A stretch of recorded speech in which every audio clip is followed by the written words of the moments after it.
est politique. Bonjour, bienvenue sur i24 News. C'est la guerre au cœur de l'Europe. L'Est de l'Ukraine sous le feu permanent de l'armée régulière ukrainienne et des séparatistes pro-russes. Des scènes d'exode, des milliers de victimes militaires et civiles. Christian Mallard, bonjour. Bonjour. C'est un bras de fer terrible entre Poutine et l'Occident là en ce moment. Tout est politique et rien n'est réglé.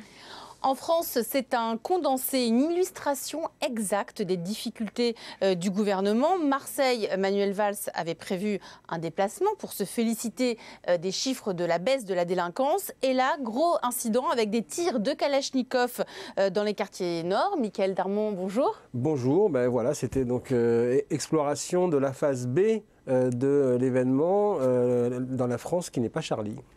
On va en parler. Tout est politique. Minsk, les négociations de la dernière chance.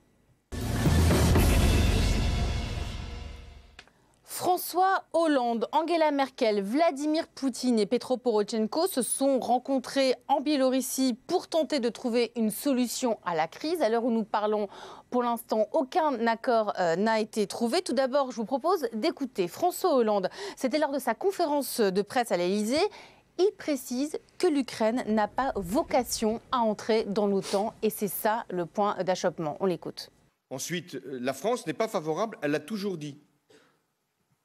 Mes prédécesseurs, comme je le fais moi-même. La France n'est pas favorable à ce que l'Ukraine rentre dans l'Alliance Atlantique. Que les choses soient bien claires.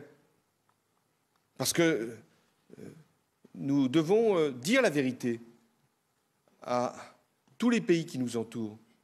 Ce qu'ils peuvent demander, je sais que c'est leur démarche, et ce que nous ne pouvons pas accepter. En tout cas, c'est la position de la France. Christian, c'est un énorme gage là que donne François Hollande à Poutine quand on sait que Poutine veut éviter à n'importe quel prix l'Ukraine dans l'OTAN. Mais il ne veut pas, encore une fois de plus, je le répète, il ne veut pas qu'on vienne l'ennuyer dans sa sphère d'influence. Et François Hollande a raison. Donc c'est un énorme gage. Mais il n'est pas tout seul, François Hollande. Angela Merkel dit la même chose. Et pourquoi il a raison ? Parce que je pense qu'aujourd'hui, il n'y a plus de pacte de Varsovie. On a gardé l'OTAN, mais il n'y a plus de pacte de Varsovie. Les forces de l'Est, l'Europe de l'Est, l'Union soviétique, tout ça c'est terminé. Et aujourd'hui, je pense qu'il n'y a pas de menace réelle. Je veux dire, bon, qu'est-ce qu'on vient embêter? Alors là, encore une fois, je vais me retrouver aux grandes dames de Michael, l'avocat de Poutine. Qu'est-ce qu'on vient embêter M. Poutine dans sa zone d'influence avec l'OTAN? Alors, c'est vrai que il y a... C'est vrai, qu'est-ce qu'on vient embêter M. Poutine qui veut totalement déstabiliser l'Europe et recréer la grande alliance de l'orthodoxie. M. Poutine veut qu'on le respecte. Il veut que la Russie des Balkans en 1914. Non, là vous êtes en politique intérieure française. Non, pas du tout. M. Poutine veut aujourd'hui que la Russie ait droit au respect. Il veut que ça soit une grande nation. Je ne dis pas qu'il veut reconstituer l'Union soviétique. Mais ce n'est pas le cas aujourd'hui. Écoutez, on fait tout pour l'affaiblir au niveau des prix du pétrole, pour qu'il y ait une crise économique à l'intérieur. Et c'est vrai, en plus, on met des sanctions parce que on dit qu'il ne joue pas le jeu avec mais les sanctions n'ont pas un grand pouvoir. Si, la Russie en souffre aujourd'hui, qu'on le veuille ou non, et c'est vrai qu'on fait tout pour affaiblir M. Poutine. Donc il en a marre, et comme un ours blessé, un ours russe blessé, eh bien il réagit. Donc c'est éminemment personnel alors. Non, mais attendez, on gère les frustrations. On ne gère pas les frustrations. On gère pas les frustrations. Je dis simplement aujourd'hui qu'on est dans sa zone d'influence. On a un régime ukrainien qui a tort sur un certain nombre de points.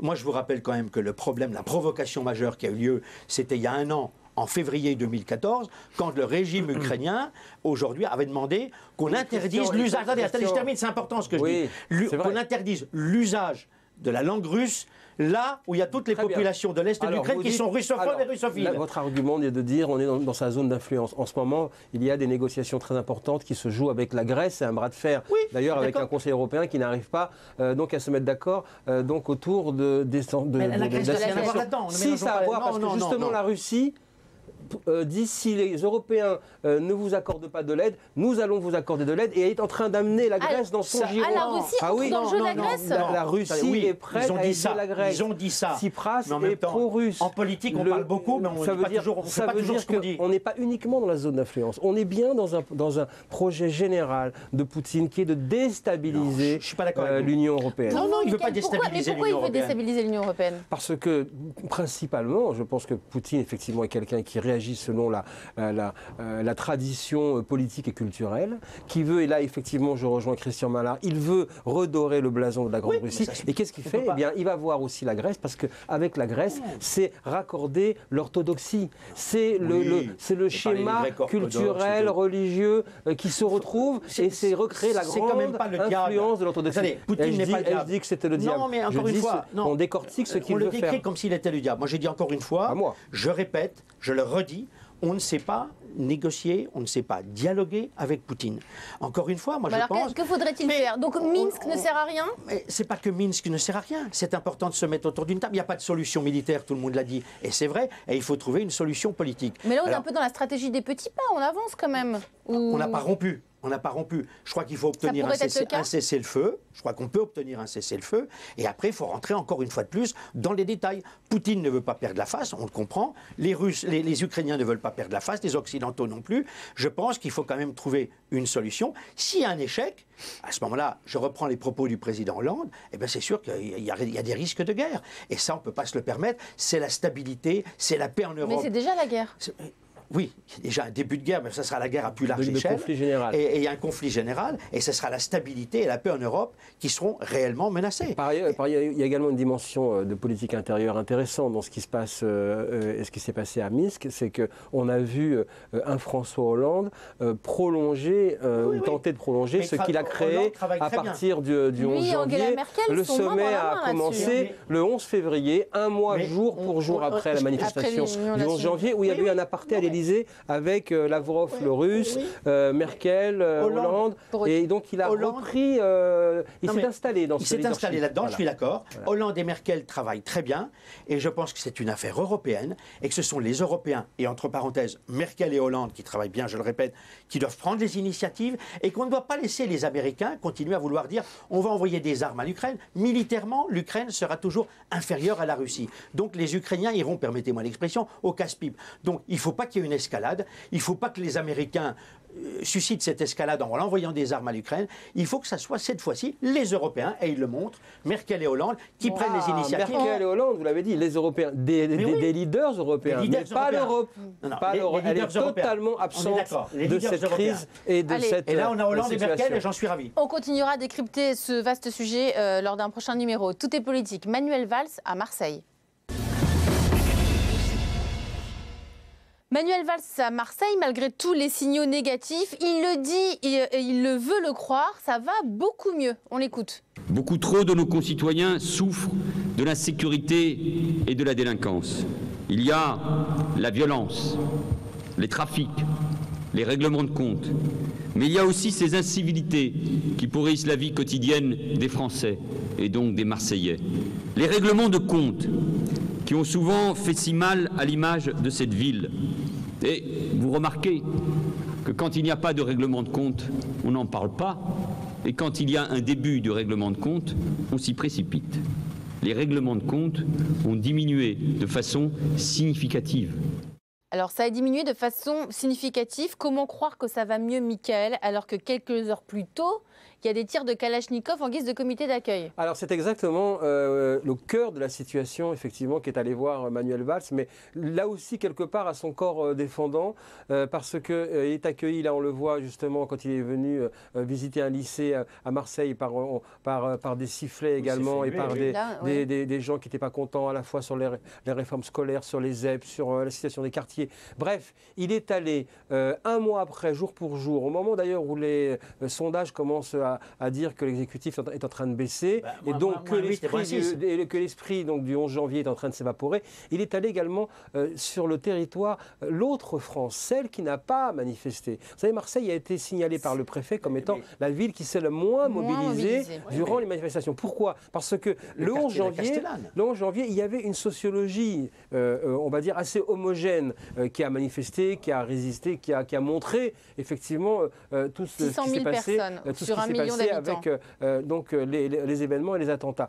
Dans des villes comme Marseille, là où justement Manuel Valls a eu des mots très forts pour dire qu'il y a des quartiers qui sont soumis qui vivent un régime d'apartheid. Ça fait des années que ça existe, ce problème. Est-ce qu'on l'a résolu? Est-ce qu'on l'a résolu? On ne résout rien, on parle, on n'agit pas. Le problème de Manuel Valls qui a été inaudible à Marseille, parce parce qu'il est venu pour raconter et pour expliquer et donner des réalités, c'est-à-dire ce qui est vrai. La délinquance baisse, c'est vrai, sauf que c'était pas audible, parce qu'un mois après les événements, un mois après avoir dit, ou quelques semaines après avoir dit, il y a un apartheid en France et des ghettos dans les quartiers, il vient dans des endroits justement qui vivent ces problèmes, il est accueilli, comme on est souvent accueilli à Marseille quand on sait qu'une autorité nationale vient, c'est-à-dire par le salon de la Kalachnikov qui recommence à se manifester, et là, on est pris totalement en contradiction. C'est l'arbre des ghettos qui cache la forêt. On montre bien justement à Marseille, il a vu, il a été télescopé par la réalité, c'est-à-dire qu'on n'est plus dans les incantations, on n'est plus dans les discours, que effectivement ce qu'on appelle l'esprit du 11 janvier n'a pas dépassé janvier.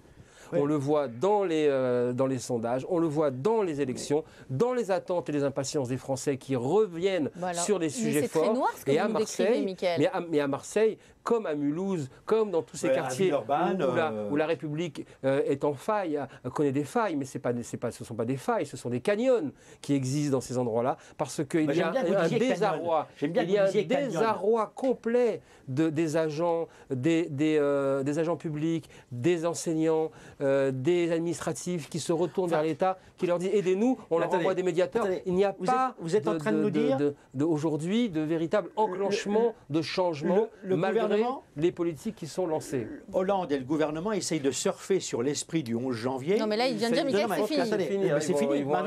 Mais en même temps, on le voit bien quand même, on va continuer cette politique alors qu'on en arrive à un point de non-retour. Quand on voit, vous parliez des canyons, en effet, tout à l'heure, ce ne sont pas des failles, ce sont des canyons aujourd'hui. Mais vous savez, c'est quand même dramatique d'attendre tout ça pour tenter de résoudre ces Alors voilà, un peu de prospective avec vous, Mickaël. Ce dont on va s'apercevoir maintenant, c'est que, et pour pouvoir vraiment changer les choses, comme on a dit avant, après, et rien ne sera plus pareil, il faut aussi une initiative politique institutionnelle lourde, majeure, qui entre dans les livres d'histoire. Un changement de constitution, un changement de mode de scrutin, une nouvelle organisation de la classe politique qui doit se sanctuariser sur des sujets comme l'école, comme la sécurité, comme les sujets qui concernent, qui dépassent la droite et la gauche. Parce que s'il n'y a pas de mesures qui entrent dans les livres d'histoire, où on dira il y a effectivement eu avant et après, et de ce point de vue-là, ces événements tragiques ont changé la France. Oui, il faut frapper fort. Quelque chose de symbolique. Il y en a un qui a cru ça. Le patron des centristes, Jean-Christophe Lagarde, a vécu pendant une semaine dans la crainte que François Hollande, surfant sur l'événement, allait faire un remaniement, ouvrir aux centristes et faire de l'Union nationale réelle. Et là, il s'est dit, pourvu qu'il ne le fasse pas, parce que je vais en avoir qui vont y aller, et là, on sera bien dans la pagaille.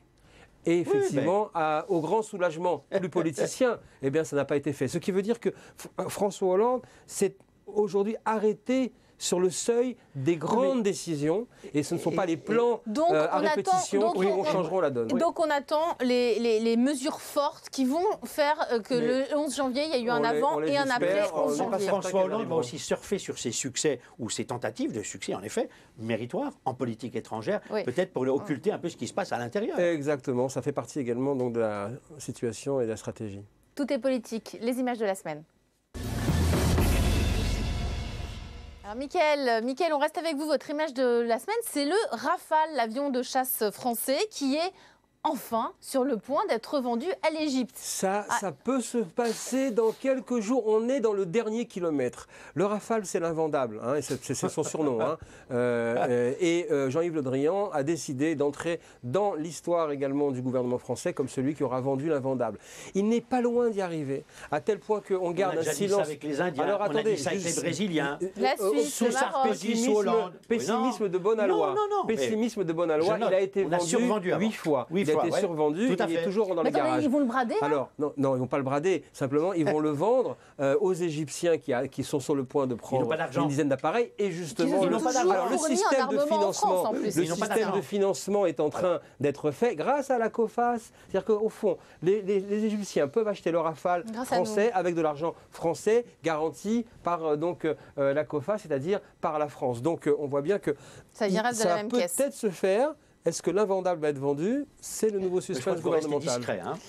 Christian Mallard, votre image de la semaine, elle est totalement macabre. On peut le dire, c'est une enchère et c'est la corde de pendu de Saddam Hussein. Attendez, c'est une vente aux enchères macabre. Ça émane d'un ancien collaborateur du gouvernement irakien que l'on voit, qui s'appelle Mouafak al-Roubaï, et qui était là, ancien membre du Conseil du gouvernement, et qui était là le jour où on a pendu Saddam Hussein en novembre 2006. Il s'était fait torturer aussi par lui. Oui, mais c'est même lui qui a enlevé l'escabeau au moment où on a pendu Saddam Hussein, et qui met ça en vente aujourd'hui, 7 millions de dollars, argent qui sera reversé. Ça ira peut-être au-delà des 7 millions de dollars, reversés au ministère irakien des Finances. Alors, ce qui est quand même étonnant, c'est qu'il y a des acheteurs potentiels. Il y a un Israélien, dont on n'a pas l'identité. Il y a une organisation religieuse iranienne. Mais ça, je comprends, parce que alors, les Iraniens et l'Irak, les Iraniens et Saddam Hussein, ça a toujours été la guerre. Et puis, on a 2 Koweïtis, des milliardaires. Attendez, acheter la corde de Saddam, qui a pendu Saddam Hussein, 7 millions de dollars. Moi, je voudrais dire juste qu'il y a une nouvelle enquête qui est lancée tout simplement parce qu'il y a un disparu là récemment, quelqu'un qui était un homme aux idées très larges et qui a œuvré beaucoup pour la coexistence. Il s'appelle Roger Hanin. Il a disparu. On a lancé l'inspecteur Navarro sur sa piste pour voir s'il le retrouvait, mais s'il ne le retrouve pas, d'ores et déjà, il aura le grand pardon. On vous salue, Roger Hanin. C'est vrai, Roger Hanin, grand monsieur. Ciao, parrain. À tout à l'heure après les infos avec notre invitée Hélène Carrère d'Ancos.